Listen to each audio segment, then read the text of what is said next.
नमस्कार, म जगदीश खरेल। कार्यक्रम टक अफ द टाउनमा यहाँहरूलाई हार्दिक स्वागत छ। हामीले निरन्तर विपद जोखिम न्यूनीकरण तथा व्यवस्थापनको मुद्दाहरू उठाइरहेका छौं। खुशीको कुरा हो, पछिल्लो समयमा विपद जोखिम न्यूनीकरण तथा व्यवस्थापन ऐन बन्यो, विपद जोखिम न्यूनीकरण तथा व्यवस्थापन नियमावली बन्यो र प्रदेशहरू कानुन बनाउने तयारीमा छन्। कतिपय स्थानीय तहले कानुन बनाइसकेका छन् विपद जोखिम न्यूनीकरण तथा व्यवस्थापन सम्बन्धी।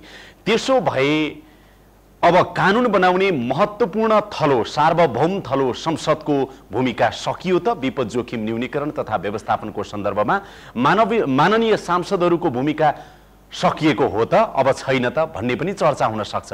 तर त्यस्तो पक्कै पनि होइन, किनभने अत्यन्तै संवेदनशील विषय, हरेकको जीवनसँग जोडिएको, परिवारसँग जोडिएको, समाजसँग जोडिएको यो विषय र यसले ठुलो क्षति दिएको, विपदको कारण ठुलो क्षति भएको हामीले 2-3 वर्ष अगाडिकै त्यत्रो चाहिँ महाविनाशकारी भूकम्प हामीले बेहोरिसकेको अवस्थामा अब संसदको भूमिका के हुन सक्छ? अझै पनि विपद जोखिम न्यूनीकरण तथा व्यवस्थापन सम्बन्धी कानुनहरूको सन्दर्भमा बनाउने क्रममा अथवा कानुनहरूको कार्यान्वयन गर्ने सन्दर्भमा अन्य कानुनहरू बनाउँदाखेरि पनि विपद जोखिम न्यूनीकरण तथा व्यवस्थापनको मुद्दा र विषयलाई कसरी समाहित गर्न सकिन्छ र जनचासोको यो संवेदनशील विषयमा मान्य सांसदहरूको भूमिका कस्तो हुन सक्छ त? आजको कार्यक्रम विशेष गरेर यसैमा केन्द्रित रहनेछ। म सबैभन्दा पहिला अब सभापतिज्यूबाटै अगाडि बढाउँ होला। संसदको भूमिका र सांसदहरूको भूमिका विपद जोखिम न्यूनीकरण तथा व्यवस्थापनको सन्दर्भमा अझै यो रहेछ है भनेर यहाँहरूले के महसुस गर्नुभयो? आज होइन, भोलि पनि जतिखेर पनि जोखिम छ। यो परिस्थितिमा हामीले विपद जोखिम न्यूनीकरण सम्बन्धी ऐन 2074 निर्माण गऱ्यौँ। त्यो निर्माण नै पर्याप्तता हुँदैन। यसै वर्ष हामीले विपद जोखिम न्यूनीकरण ऐनलाई संशोधन गरेर अरू परिष्कृत गर्ने काम पनि यसै हाउसबाट हामीले गरेका छौँ। त्यो बाहेक हामीले नियमावली तर्जुमा गऱ्यौँ, तर नियमावली अनुसारका संरचना अहिले पनि केन्द्रीय तहमा नै संरचनाहरू गठन हुन सकेको छैन, प्रदेश तहमा संरचनाहरू तयार हुन सकेको छैन र सबैभन्दा पहिलो इन्टरभेन्सन हुन सक्ने स्थानीय तह, जहाँ जोखिम हुने बित्तिकै उद्धार, रेस्पोन्स लगायतका सबै कुरामा चाहिँ सहभागी हुन सक्ने स्थानीय तहको समुदाय लेभलमा काम गर्ने स्थानीय तहमा केही ठाउँमा मात्रै कानुन निर्माण भएको छ, अरू धेरै ठाउँमा कानुन निर्माण भएको छैन। त्यहाँ कानुन निर्माण गर्ने, संरचनाहरू तयार गर्ने, स्रोत साधनले त्यसलाई पर्याप्तता दिलाउने जस्ता कामका लागि हामी सङ्घीय संसदका सदस्यहरूको भूमिका उत्तिकै छ र यो निरन्तर प्रयासबाट मात्र यसको न्यूनीकरण गर्न सकिन्छ। अब म डाक्टर तुलाधरकोबाट सुरु गर्छु। एउटा विज्ञको रूपमा मान्यज्यूहरूको भूमिका विपद जोखिम न्यूनीकरण तथा व्यवस्थापनको सन्दर्भमा अझै पनि संसदमा यो छ र सडकमा यो छ अथवा जनताको घर दैलोसम्म पनि यो छ है भन्ने के छ? ऐन र नियमले चाहिँ परिकल्पना गरेको संरचना बनाउनु जो बाँकी छ, त्यो काम पुरा भएपछि उहाँहरूको भूमिका पुरा भयो त भन्ने जस्तो खालको कुरा जो अघि आयो नि, मेरो विचारमा होइन, झन् बढ्यो। हिजो नहुँदाखेरिका अवस्थामा त मान्य सदस्यहरूले जनताको एउटा सच्चा प्रतिनिधिका हिसाबले, केन्द्रीय प्रतिनिधिका हिसाबले सङ्घीय संसदमा अर्थात् हिजोको व्यवस्थापिका संसदमा जसरी कुराहरू उठाएर यो कामलाई यहाँसम्म ल्याउन सफल हुनुभयो, अब यो कामको कार्यान्वयनको तहको उहाँले सङ्घीय संसदको सदस्यका हैसियतले त्यसको मोनिटरिङ र त्यसको ओभरसाइट गर्ने त्यसको जिम्मेवारी पाउनु भएको छ र तल प्रदेशमा त्यस अनुसारले काम भइरहेको छ कि छैन, त्यस अनुसारले कानुन निर्माण भइरहेको छ कि छैन, त्यसमा उहाँहरूले मार्गदर्शन गर्न सक्नुहुन्छ। स्थानीय तहका नेताहरूलाई स्थानीय सरकारले पनि विपद व्यवस्थापन ऐन बनाउनु पाउने संवैधानिक अधिकार छ। त्यो अधिकारको प्रयोग गरिरहँदाखेरि उहाँहरूले साँच्चै चाहिँ त्यो क्षेत्रको त्यो स्थानीय विशेषतालाई समेटेर कानुन बनाइराख्नु भएको छ कि छैन, अथवा बनाउनका निम्ति उहाँलाई के अप्ठ्यारो परिरहेको छ, यी सबै खालको कुरामा पनि मान्य सदस्यहरूले आफ्नो चाहिँ नेतृत्वदायी भूमिका त्यहाँ निर्वाह गर्न सक्नुहुन्छ। म त के भन्छु भनेर भन्दा हिजोको भन्दा पनि आज उहाँहरूको भूमिका अझ गहन भएको छ। माननीय मन्त्रीज्यूलाई सोध्न चाहन्छु, जोखिम न्यूनीकरण तथा व्यवस्थापनको हिसाबले यहाँसम्म अहिले हामी यति आयौँ, अब हामी यसरी अगाडि बढ्दैछौँ सरकारको तर्फबाट भन्ने के छ? अहिले स्थानीय, प्रदेश र सङ्घको समन्वयात्मक ढङ्गले नै विपद व्यवस्थापनसँग सम्बन्धित कामहरूलाई लानुपर्छ भन्ने दृष्टिकोण पनि सरकारको तर्फबाट अगाडि सारिएको छ। मलाई कस्तो लाग्छ भने अहिले हामी यसको एउटा सङ्क्रमणकालीन व्यवस्थापनको चरणमा छौँ। कानुनी हिसाबले हामीले मार्ग प्रशस्त गरेका छौँ, तर कार्यान्वयनको निम्ति हिजो भइपरि आएपछि मात्रै जो जहाँ छ जुन स्तरबाट मात्रै सहयोग गर्ने खालको स्थिति थियो भने अहिले सङ्घ, प्रदेश र स्थानीय तहका सरकारहरूले संरचनागत ढङ्गले आवश्यक सावधानी पनि अपनाउने, बनाएका कानुनहरू प्रभावकारी बनाउने र विपदबाट जोगिन सक्ने पूर्व तयारी गर्ने कुराका लागि हामीले निर्माण गरेका कानुनहरू र हामीले बनाएका दृष्टिकोणहरू जागरणको अभियानमा हामीले सङ्घदेखि प्रदेश हुँदै स्थानीय तहसम्म लान सक्यौँ भने यसले जनतामा एउटा जागरण आउँछ र त्यसले पनि यसलाई न्यूनीकरण गर्नको निम्ति सहयोग पुग्छ। अरू मान्य सदस्यज्यूहरूले भन्नुभए जस्तै अहिले कानुनमा भएका व्यवस्थाहरूका संरचनागत संस्थाहरू तयार गर्ने र त्यसको तर्फबाट काम गर्ने र यो काम गर्दै अनुभव आर्जन गर्दै कानुनमा रहेका कमीहरू र अपूर्णताहरूलाई भोलिका दिनमा समृद्ध पनि गर्दै जाने र प्राकृतिक रूपले होस् मानवीय निर्मित ढङ्गले हुन सक्ने खालका जोखिम त्यो भयबाट समाजलाई मुक्त दिलाउने अभियानमा नै हामी क्रियाशील हुनुपर्छ। म सभापतिज्यूकै आउन चाहन्छु। अब विपद जोखिम न्यूनीकरण तथा व्यवस्थापन सम्बन्धी ऐन त बन्यो हैन, तर त्यो बाहेकका अरू कानुनहरू जति पनि बन्न बाँकी छन् त्यसको सन्दर्भमा आज विपदको पाटोबाट मात्र हेरौँ न, जोखिमको हिसाबले हेर्दा यी विषयहरूलाई पनि कतै न कतै हामी मतलब सबैसँग यसलाई मूल प्रवाहीकरण चाहिँ गर्ने कुराहरूमा कानुनी रूपमा पनि समिति सक्रिय हुन्छ भन्ने त्यस्तो केही लागेको छ? जति पनि विकास सम्बन्धी कानुनहरू निर्माण हुन्छ त्यहाँ यो विपदको पक्षलाई पनि हामीले महत्त्वपूर्ण ढङ्गबाट जोडेर हेर्न सक्नुपर्छ। त्यस नाताले विपद मैले अघि नै पनि निवेदन गरेँ, मानव जीवनमा जुनसुकै बेला पर्न सक्ने र अझ बढ्दो रूपमा छ, विपदका रूपहरू बढ्दो रूपमा छ। यस नाताले स्वाभाविक रूपमा ह्युमेनिटेरियन लको पनि हामी विद्यार्थी भएको कारणले र त्यो कानुनी पाटो पनि यो कानुन समितिले हेर्ने भएको कारणले हामी त्यसमा पहल कदमीका साथ अगाडि बढाउँछौँ र कसरी विकास र विपदलाई एक आपसमा जोड्न सकिन्छ, विपदलाई विकासले अरू थप्ने होइन कि न्यूनीकरण गर्ने दिशामा जान सक्छ भन्ने हिसाबबाट हाम्रा छलफलहरू केन्द्रित हुन्छन्। डाक्टर तुलाधर, अरू खालका ऐन बन्दाखेरि पनि यो जोखिमको विषयलाई चाहिँ समाहित गर्नुपर्छ है कतै न कतै भन्ने कुराहरू त्यस्तो के हुन सक्छ कि? कानुन र नियम अहिले बनिसकेपछि सबभन्दा पहिला सरकारको प्राथमिकतामा त्यो राष्ट्रिय प्राधिकरण चाहिँ स्थापना गर्ने काममा कुनै ढिला गर्नु भएन। अब कुनै पनि बहानाबाजी गर्नु भएन र सरकारले तुरुन्त गरिदिनु पर्यो। अनि त्यो गरिसकेपछि त्यसले आफ्नो कामहरू जब सुरु गर्दाखेरि अन्तर मन्त्रालय सम्बन्धको कुरा आउँछ, अन्तर निकाय सम्बन्धको कुरा आउँछ, अन्तर सरकारकै पनि सङ्घीय, प्रदेश र स्थानीय सरकारका बिचको समन्वयको समस्या आउँछ। भोलि रेस्पोन्सको बेलामा होला, भोलि रिकभरीको बेलामा होला, यी सबै खालको कुराहरू आउँछ र क्रस कटिङ इस्युलाई विभिन्न सेक्टरल मिनिस्ट्रीहरूले आफ्नो मन्त्रालयमा उत्पत्ति ओरिजिनेट गरेर ल्याउने बिलहरूमा यी कुराहरू परेनन् कि पर्यो अथवा परेका छैनन् मात्र भने कसरी पार्ने भन्ने खालको कुरा चाहिँ सांसदहरूको भूमिका हुन्छ। भोलि संशोधन प्रस्ताव राखेर पनि त्यो गर्न सक्नुहुन्छ। हस्, धन्यवाद। म अब मान्यज्यूहरूको लागि फ्लोर ओपन गर्न चाहन्छु। अब यहाँ प्रमुख सचेतकज्यूहरू हुनुहुन्छ, त्यस्तै गरेर संसदीय सुनवाई समितिका सभापति हुनुहुन्छ, त्यस्तै गरेर अन्य मान्यज्यूहरू हुनुहुन्छ, पूर्व मन्त्री हुनुहुन्छ। तीनवटा महत्त्वपूर्ण प्रश्न, सांसदको भूमिका अब के हुन सक्छ जोखिम न्यूनीकरण तथा व्यवस्थापनको सन्दर्भमा? संसदले के गर्ने, सरकारले के गरिदिनु पर्यो र कम्तीमा चाहिँ नि अब प्राधिकरण बनाउनु पर्ने कुराहरूमा पनि त अब संसदको भूमिका चाहिँ अलिकति दबावकारी सरकारलाई छिटो बनाऊ भन्ने कुराहरूमा कानुनकै अब पूर्णता भइसकेको छैन। केन्द्रमा हामीले बनायौँ, त्यस पछाडि केन्द्रले अथवा सङ्घले माथि चाहिँ सङ्घीयले चाहिँ सरकारले एउटा नमुना कानुन बनाएर तल थ्रो गरिदिनुपर्छ। त्यो चाहिँ प्रदेशलाई, सबै प्रदेशलाई एक खालको स्ट्यान्डर्ड कानुन, त्यो सबै 753 एउटा स्थानीय तहलाई पनि। र अहिले त कसैले आफ्नो खुसीले एक दुईवटाले बनाएको छ, तर त्यसको स्ट्यान्डर्ड मेन्टेन भएको छैन। त्यसमा एउटा नमुना कानुन चाहिँ यो विपद जोखिम तथा न्यूनीकरण सम्बन्धी, व्यवस्थापन सम्बन्धी एउटा कानुन हामीले सङ्घले, मन्त्रालयले खास गरी कानुन मन्त्रालयको त्यो भूमिका हो, जिम्मेवारी हो, त्यो बनाएर तल सबैलाई त्यो पठाइदिए पछाडि उनीहरूले त्यसमै आधारित भएर अनि आफ्नो बैठकले त्यसलाई पारित गर्छ अथवा प्रदेशको चाहिँ संसदले त्यसलाई पारित गरेर चाहिँ त्यो कानुन बन्छ। हस्, धन्यवाद छ। म प्रमुख सचेतकजी हुनुहुन्छ, नेपाली कङ्ग्रेसको पूर्व रक्षा मन्त्री पनि हुनुहुन्छ। व्यवस्थापनका लागि र विपद जोखिम न्यूनीकरणका लागि कानुनहरू, ऐनहरू, नियमावली बनेका छन्। त्यसलाई कार्यान्वयन गर्ने र आवश्यकता अनुसार आवश्यक तहमा र आवश्यक निकायले थप कानुनहरूको सिर्जना गर्दै जानुपर्ने पनि यो निरन्तरकै कार्य हो। यसमा चाहिँ हामी निरन्तर लागि नै रहनेछौँ। खास गरेर प्राकृतिक रूपमा सृजित हुने ठुला साना विपदहरूको जोखिमलाई न्यूनीकरण गर्न सकिँदो रहेछ र व्यवस्थापन गर्न सकिँदो रहेछ, पर्दो रहेछ।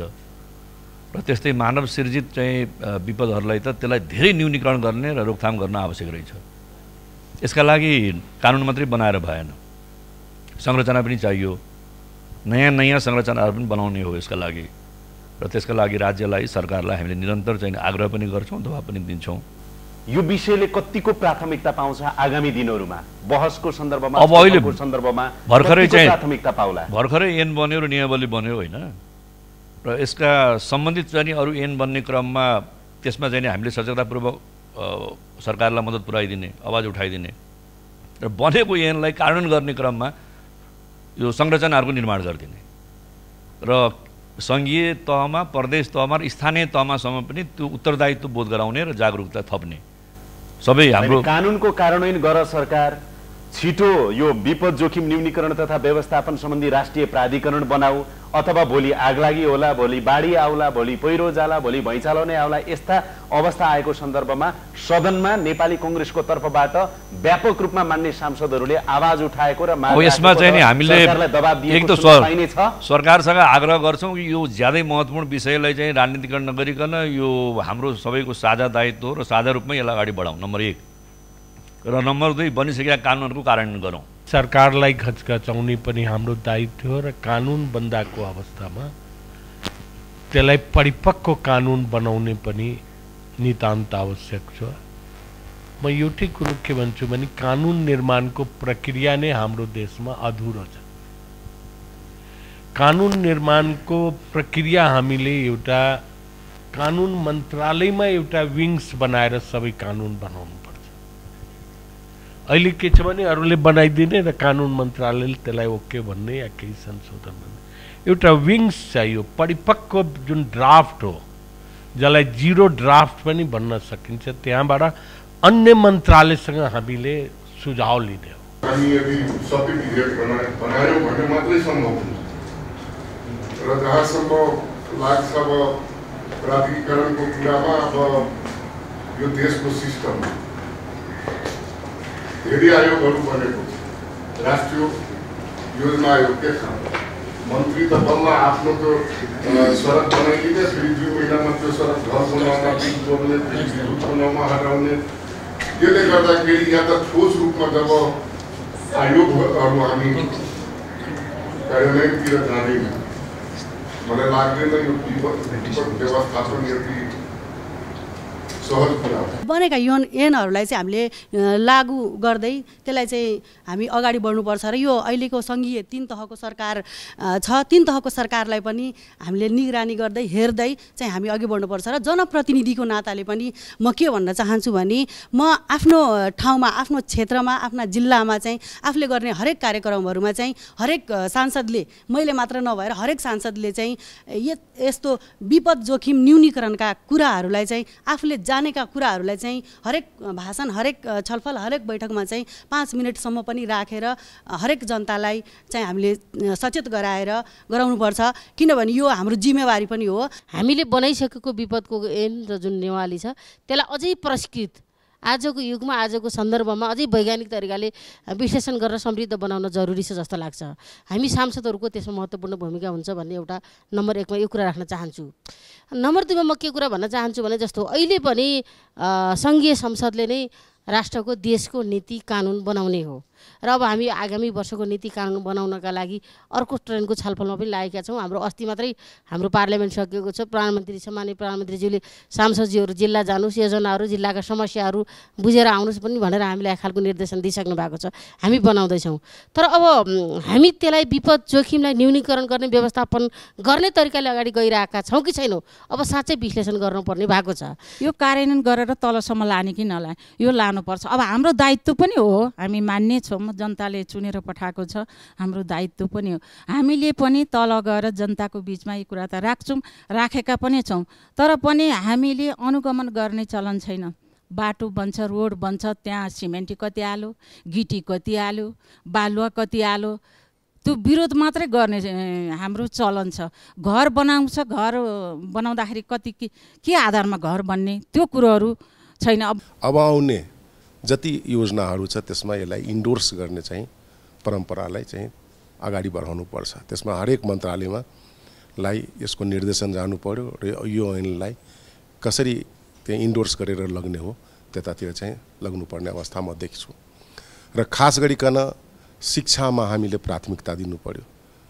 बाल शिक्षादेखि लिएर उच्च शिक्षासम्ममा कसरी चाहिँ हामी शिक्षाको माध्यमबाट जगेर्ना गर्न सक्ने, ताकि जुन एवेरनेस हामी अहिले गर्न खोजिरहेका छौँ त्यो इन द रुटेड भइसकेपछि चाहिँ एवेरनेस गर्नु पर्दैन, स्वतः सबै एवेर भएर आउँछ।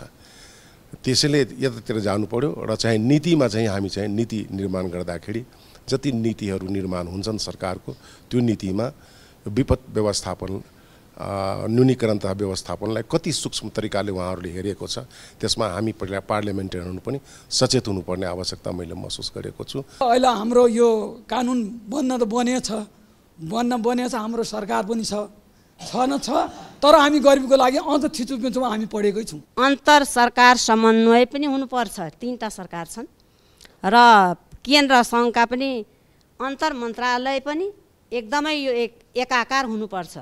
बाटो निर्माण, कृषिदेखि लिएर र हाम्रा नदी दोहन अत्यन्त भएका छन्, त्यस कारणले पनि बाढी आएको छ। र अर्को मैले एउटा एकदमै यहाँ नआएको कुरो के जोड्न चाहन्छु भने यो हाम्रो उपत्यका साह्रै एउटा इँटा खण्डहर भूमि भइसक्यो। अब यहाँ मैले कानुन मन्त्रीजी हुनुहुन्छ, इँटा र बालुवाका यी थुप्रा खण्डहर बनाउनुको सट्टा अब भूकम्पले पनि नढल्ने र त्यस्ता हलुका खालका संरचना बनाउनुको निम्ति कानुन बनोस्। प्राधिकरण एउटा सुशोभन समारोहको जस्तो नहोस्। प्राधिकरण निर्माण गर्दाखेरि विज्ञहरूको प्राधिकरण बनोस्। त्यसमा विज्ञहरूले राष्ट्रिय अन्तर्राष्ट्रिय वातावरणको अनुभव गरेर आफ्नो यो योजना बनाउँदा जुन फलदायी हुन्छ त्यसभन्दा यो पार्टीका प्रतिनिधिहरू दलित पीडित फल्ना चिल्ना भनेर मात्रै ल्याउँदाखेरि त्यसले एउटा परिणाममुखी दिँदैन। त्यसमा म अरू साथीहरूले भनेका कुराहरूले समर्थन गर्दै म के रिक्वेस्ट गर्न चाहन्छु भने यस्ता कुराहरूले हामी सांसदहरू मात्रैले पनि पुग्दैन। आम नागरिकहरू यो स्कुलैदेखि युवाहरू विद्यार्थीहरूलाई पनि यस्ता कुराहरूको अवेरनेस बढाउने र विपद भनेको आउँदाखेरि एउटा योजना बनाएर आउँदैन, नयाँ नयाँ किसिमले आउँछ।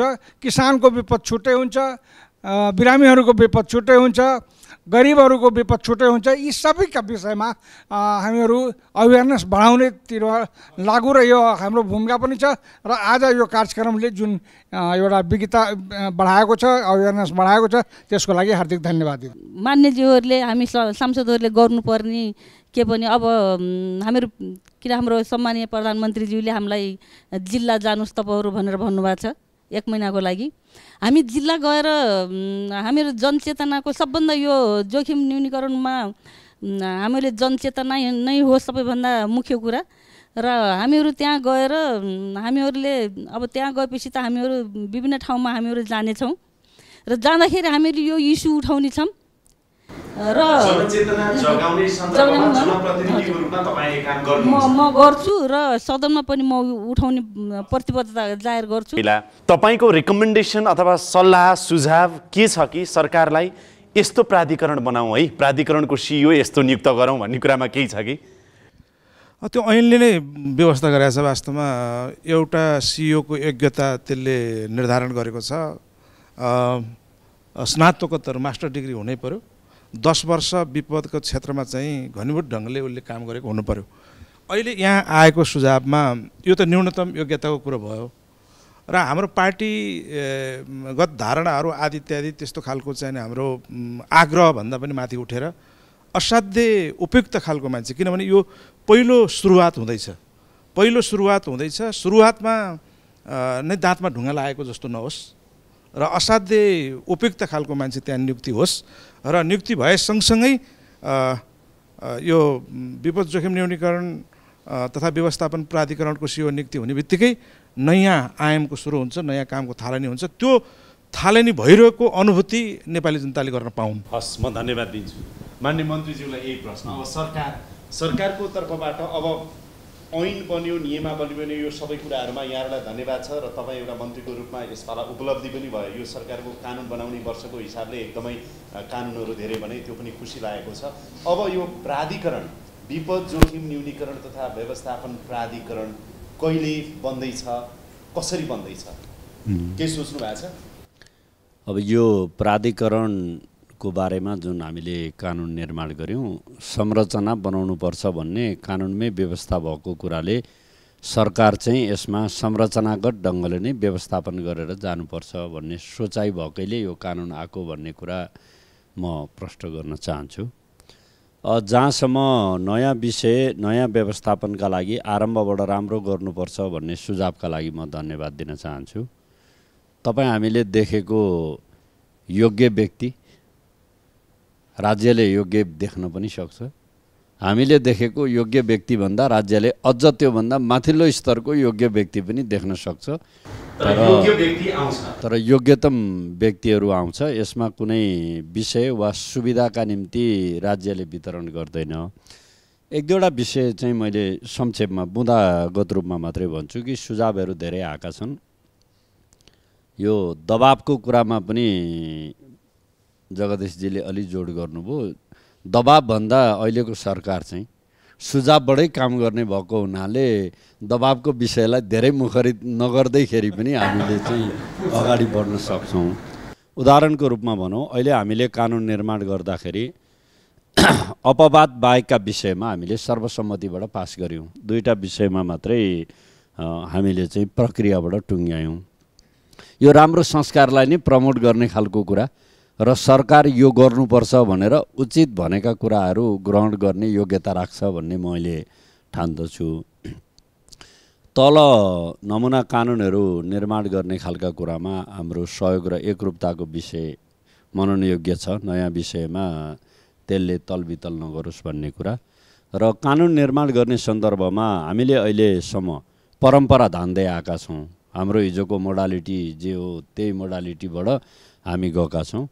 अब यो विषयमा मान्यज्यूले जुन ध्यान आकर्षण गराउनु भएको छ, विषय विज्ञको आधारमा र कलेक्टिभली कानुनको मस्यौदा तयार गर्ने र त्यसलाई अहिलेको प्रक्रियाबाट लाने कुरा गर्दा चाहिँ अझ बेसी उपलब्धिपूर्ण होला भन्ने जुन सुझाव छ, कतिपय मुलुकमा त्यो प्रचलनमा आएको पनि छ।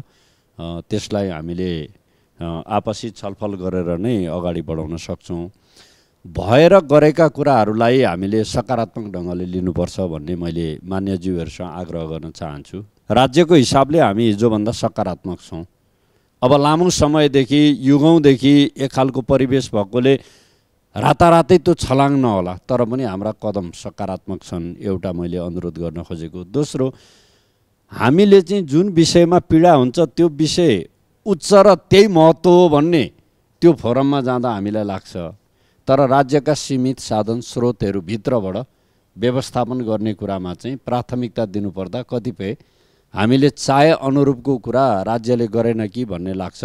राज्यका आफ्ना बाध्यताहरू पनि छन्। त्यसभित्र पक्षपात नगरी निष्पक्ष र राज्यको आवश्यकतामा केन्द्रित गरौँ भन्ने कुरा मान्यज्यूहरूले जुन उठाउनु भएको छ, यो चाहिँ सकारात्मक छ। यसलाई सरकारले भोलिका दिनहरूमा व्यावहारिक रूपमा नै यसलाई हुन्छ र यो प्राधिकरण बन्ने खालको विषयमा यो कार्यक्रमले पनि सरकारलाई सहयोगै पुर्याएको छ। यसका लागि म धन्यवाद दिन चाहन्छु। आगामी दिनमा विपद जोखिम न्यूनीकरण तथा व्यवस्थापनको सन्दर्भमा संसदको यो समिति चाहिँ यसरी सक्रिय हुन्छ है र यसरी हामी अगाडि बढ्छौँ है भन्ने के छ अन्तिम तपाईँको प्रतिबद्धता? धन्यवाद जगदीश। तपाईँले निरन्तर रूपमा यो इस्यु जो जोखिम विपद जोखिम न्यूनीकरणका लागि सांसदहरू जनप्रतिनिधिमूलक संस्थाहरूको भूमिकाका सन्दर्भमा जो खबरदारी सचेतता गरिरहनु भएको छ यसका लागि म धन्यवाद दिन चाहन्छु। स्वाभाविक रूपमा एउटा जनप्रतिनिधिमूलक संस्था र जनप्रतिनिधि भएको नाताले हामीले निरन्तर रूपमा यो जोखिम न्यूनीकरणका लागि बनेका कानुनहरूको दृढतापूर्वक कार्यान्वयन, संरचनाहरूको निर्माण र यो संरचनाहरूका माध्यमबाट स्थानीय तहसम्म मजबुत बनाउने र रिसोर्स सम्पन्न बनाउने र त्यसको लागि अवेरनेस क्याम्पेनहरू चलाउने जस्ता कुराहरूमा पनि संसदले निरन्तर रूपमा खबरदारी गर्नेछ, यो समितिले गर्नेछ। र हामीले विपदका सन्दर्भमा विगतमा चाहिँ यो दया मायाको कुरा थियो भने अब त्यसो होइन, यसलाई हामी राइट बेस एप्रोचको आधारमा यो मानवाधिकार विपदमा परेका नागरिकले राहत क्षतिपूर्ति लगायतका जे चिजहरू पाउँछन् त्यो चाहिँ उनीहरूको अधिकारको रूपमा हो भन्ने हिसाबबाट स्थापित गर्ने कुरामा पनि हामी निरन्तर रूपमा लाग्नेछौँ। यहाँहरूसँग साझेदारी गर्दै यो अभियानमा हामी लाग्छौँ। म के अनुरोध गर्न चाहन्छु भने मान्यज्यूहरू, यहाँहरू बानेश्वरको अन्तर्राष्ट्रिय सम्मेलन केन्द्र जुन अहिले सङ्घीय संसद त्यहाँ छ, त्यो 9 म्याग्निच्युडसम्मको भैँचालो थेग्ने खालको संसदको भवनभित्र रहँदाखेरि त हामी डराउनु पर्ने अवस्था छ भने सधैँभरि त त्यहाँ रहँदैन। यहाँहरू त जनप्रतिनिधि भएकोले जनताको घर दैलोसम्म पुग्नुहुन्छ, छाप्रामा पुग्नुहुन्छ, गोठमा पुग्नुहुन्छ, गल्लीहरूमा पुग्नुपर्छ, जताततै पुग्नुपर्छ भनेपछि हाम्रो जताततै विपद छ। त्यसैले विपदको सामना गराउने कुराहरूमा मान्यहरूको भूमिका सांसदको रूपमा पनि आफ्नो ठाउँमा महत्त्वपूर्ण छँदैछ, सरकारलाई घचघच्याउने रूपमा पनि र जनप्रतिनिधिको रूपमा पनि रहनेछ। कानुन बनेको छ, यसको कार्यान्वयन गर्ने र गराउने कुराहरूमा यहाँहरूको भूमिका आगामी दिनमा अझ महत्त्वपूर्ण होस् र संसदको यो कानुन न्याय तथा मानवाधिकार समिति, यसका सभापति र सम्पूर्ण मान्यज्यूहरू, मन्त्रीज्यू सबैलाई म यो समय, संवाद र अन्तर्क्रियाको लागि फेरि पनि हार्दिक धन्यवाद दिन चाहन्छु। धेरै धेरै धन्यवाद छ। यसका साथै अहिलेको लागि यो कार्यक्रम यहीँ बिट मार्ने अनुमति चाहन्छु। कार्यक्रम युनिटका सम्पूर्ण सहकर्मीहरूको साथमा मलाई पनि बिदा दिनुहोस्। नमस्कार।